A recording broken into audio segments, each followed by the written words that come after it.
1981 সালের 30 মে ভোরে চট্টগ্রামে সেনাবাহিনীর বিপদগামী একদল সদস্যের হামলায় নিহত হন সে সময়কার রাষ্ট্রপতি এবং বিএনপির প্রতিষ্ঠাতা জিয়াউর রহমান। সেই দিনটি ঘিরে প্রতি বছরই নানা কর্মসূচি আয়োজন করে বিএনপি। এবার শহীদ জিয়ার ৪৫তম শাহাদাত বার্ষিকী উপলক্ষে ২৫ মে থেকে ১ জুন পর্যন্ত কর্মসূচি পালন করবে বিএনপি।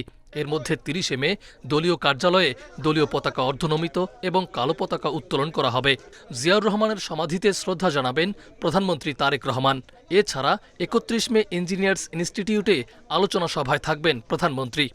শাহাদাত বার্ষিকী উপলক্ষে বিভিন্ন অঙ্গ সংগঠন তারা আলোচনা সভা পোস্টার প্রকাশ করবে এবং ৩১ মে রবিবার বেলা ২টায় বিএনপির উদ্যোগে রাজধানীর রমনাস্থ ইনস্টিটিউশনে যে দলের পক্ষ থেকে যে আলোচনা সভাটা হয় সেই আলোচনা সভাটি অনুষ্ঠিত।